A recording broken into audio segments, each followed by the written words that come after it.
Ethan Zuckerman, citizen of Western Massachusetts and of the world. Thanks for having me. On my personal story, I got interested in Africa many years ago. I was in college as an undergrad, and I was looking for a project that I could work on in my free time.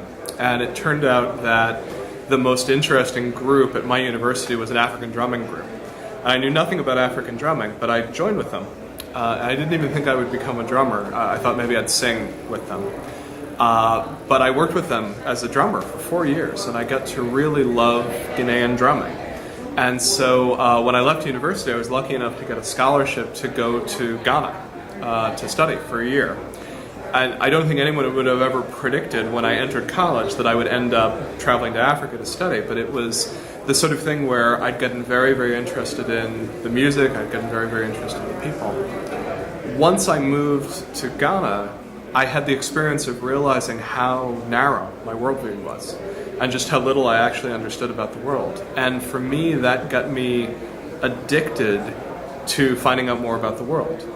And really in my life, there've sort of only been two passions. There's been finding out about the rest of the world, and there's been the internet. And I'm really interested when I can put the two of them together. And with the work that we've been doing with Global Voices, that's very much how those two worldviews intersect. I think the internet is the best tool known to man to let us find out about each other across cultural boundaries, across borders, across languages. I also think we use it really badly, and that we could do a much better job with it. And I also think it's really hard work. I think that meeting people from different cultures, understanding each other, making an effort to realize that our way of looking at the world isn't the only way to look at the world is really difficult and it's really challenging. And the reason it doesn't happen very much is that it's not necessarily a natural thing to do, but it's a very important thing to do. Global Voices has become a platform for other projects. It started as something very simple. It was a blog that linked to other blogs. It was basically a newspaper of the international blogosphere. But what happened was, to produce that newspaper, to produce that website, we needed a truly international group of people. And what we realized as we brought that group of people together was that there were common issues and common problems. And one of those common problems is when governments try to block access to the net. It's an enormous difficulty that people have to deal with. And we've been very lucky, I think, to work with people who are deeply invested in free speech issues, first as bloggers on Global Voices, and then we realized that this was a point where we actually needed to become advocates for free speech online.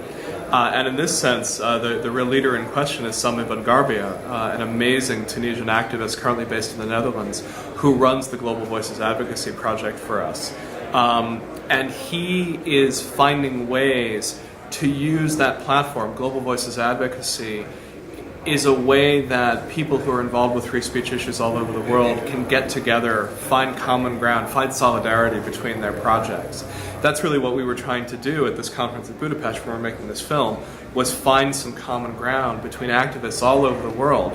What does an activist in Thailand have to say to one from Pakistan, have to say to one from Morocco? It turns out that a lot of the questions that we're all wrestling with are very, very similar, and that it can be very useful to have all those people in the same room.